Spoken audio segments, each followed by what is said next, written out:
Jadi kali ini gue akan ngebahas beberapa kekurangan dan kelebihan dari DJI Action 4. Inilah pengalaman gue setelah pemakaian kamera ini kurang lebih 6-7 bulan. Ya udah, langsung aja kita masuk ke pembahasannya. Nah, jadi gue mau kasih tahu kalau gue ini menggunakan DJI Action 4 ini yang versi Adventure Combo. Nah, jadi kalau kalian misalkan mau pakai DJI, mau beli DJI Action 4 ini, gue saranin langsung pakai DJI yang Action 4 Adventure Combo. Karena menurut gue itu worth it banget. Di dalam pembeliannya itu udah include sama baterai, udah include sama baterainya 2, ada charging case-nya juga. Habis itu udah include sama monopod yang lumayan panjang ya, tongkat selfie, oke.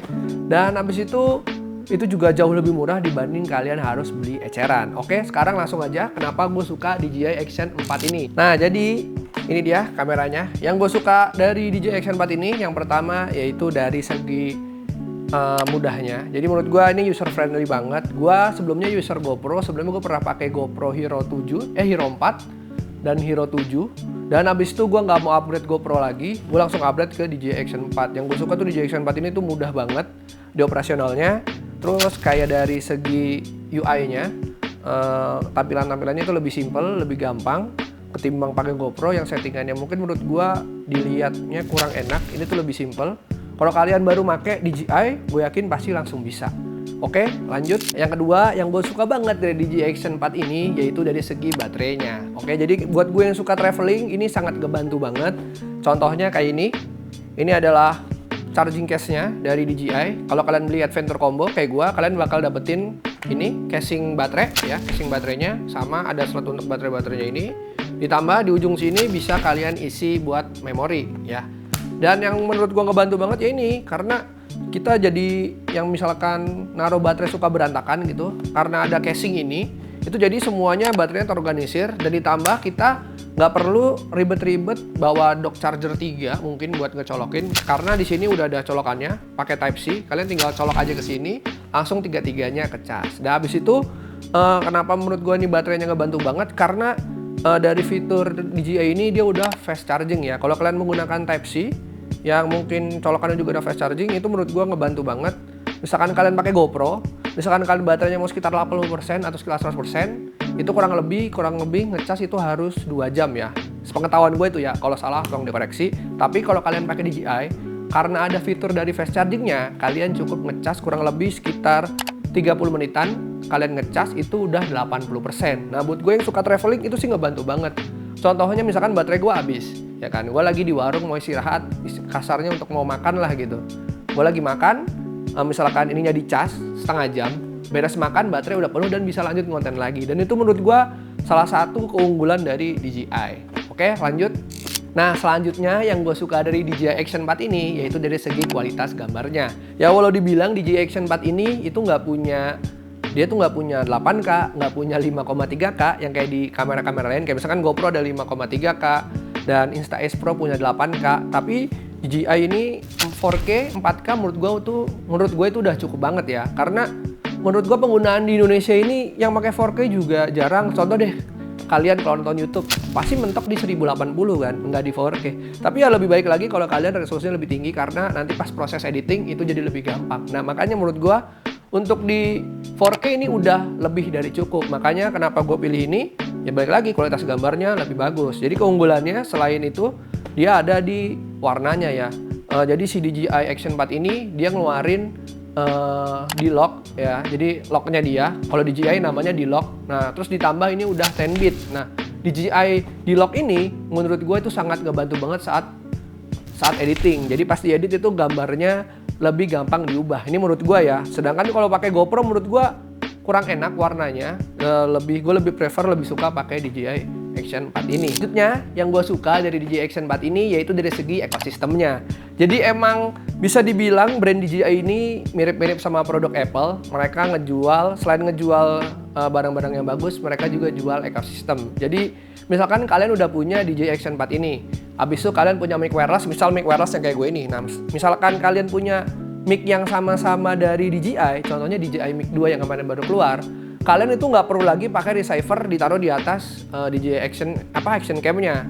Jadi kalian cukup pakai transmitternya aja ini, pakai transmitter ini yang kayak gue pakai, ya kan? Pakai transmitter ini, itu pakai Bluetooth. connect langsung ke DJI Action-nya. Jadi menurut gue itu sangat praktis, kita nggak perlu ribet-ribet bawa dua kayak gini ya. Jadi cukup pakai DJI Mic, kalian itu dapetin kualitas suara yang lebih bagus. Nah, menurut gue itu sih oke banget, salah satu terobosannya dari DJI. Dan ditambah lagi, kalau kalian mau pakai mic eksternal, misalkan selain dari brand DJI, itu dia sangat ngedukung banget ya. Beda sama GoPro. Kalau GoPro kalian harus pakai mic adapter yang kurang lebih harganya bisa 700 ribuan sekali beli untuk adapternya, itu mahal banget. Sedangkan kalau DJI Action 4 kalian cukup pakai brand aftermarket, misalkan kayak dari Boya dia ngeluarin kurang lebih harganya sekitar 100 ribu, kalian udah bisa pakai mic eksternal. Jadi menurut gua ini salah satu kelebihan yang oke banget dari DJI.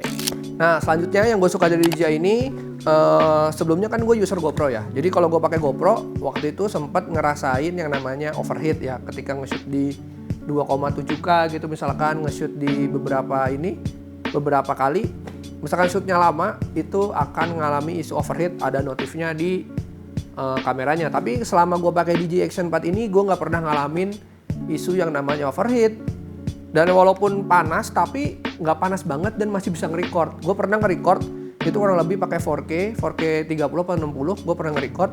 Dan selama gue kegiatan outdoor, kayak trekking, jujur ini nggak pernah ngalamin panas sama sekali. Jadi sejauh ini aman-aman aja, walaupun gue sering panas-panasan pakai kamera ini, sejauh ini aman. Yang gue suka dari DJI ini, salah satu terobosan yang paling keren yaitu dari segi mounting ya. Jadi dia udah pakai magnetic mount yang bisa dibilang ini sangat mudah banget. Contoh nih, kalian mode landscape mau diganti ke mounting lain. Kalau misalkan GoPro kalian ribet harus ngebuka ini ya. Tapi kalau DJI Action 4 ini itu pakai magnet. Jadi tinggal dibuka gini aja. Terus tinggal dipasang gini. Langsung pindah. Oke, cepet banget ya. Bandingin kalau kalian pakai GoPro ya, yang harus diputer-puter dulu baru ganti lagi. Nah, itu ribet ya, walaupun sekarang udah ada aftermarketnya kayak Telesin, mungkin kayak Ulanzi dia nyediain juga untuk GoPro yang model magnetik, tapi paling enggak ini terobosan dari, setahu gue terobosan dari DJI yang oke banget. Nah, jadi kali ini gue mau ngasih tau kalian yang terakhir, gue hampir lupa tadi nyebutin kalau DJI Action 4 ini itu hasil underwaternya itu bagus. Dan kemarin gue iseng aja main ke Curug ya, gue main ke Curug di Bogor, gue nyoba ini buat coba underwater, walaupun nggak dalam-dalam banget untuk ngasih tahu hasilnya. Dan ternyata hasilnya ini cukup memuaskan. Gue tinggal editing sedikit aja, gue kasih kontras sedikit sama gue kasih saturationnya gue naikin, dan hasilnya ini oke banget. Coba deh kalian lihat.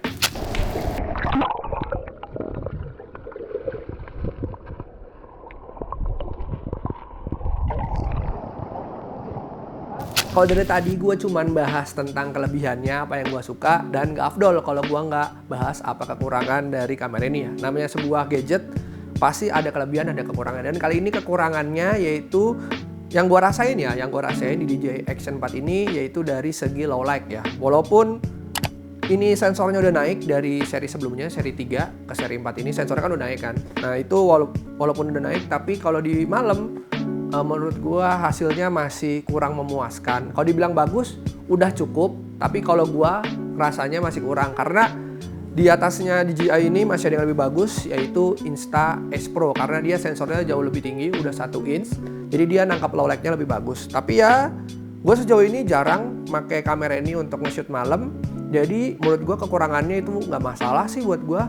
Malah ya fine-fine aja, gua juga nggak masalahin banget. Dan kayaknya kekurangannya cuma itu aja deh selama yang gue rasain. Karena sejauh ini gue ngerasa ini kamera udah oke banget, udah lumayan perfect menurut gue ya, walaupun nggak bisa perfect tapi udah mendekati perfect.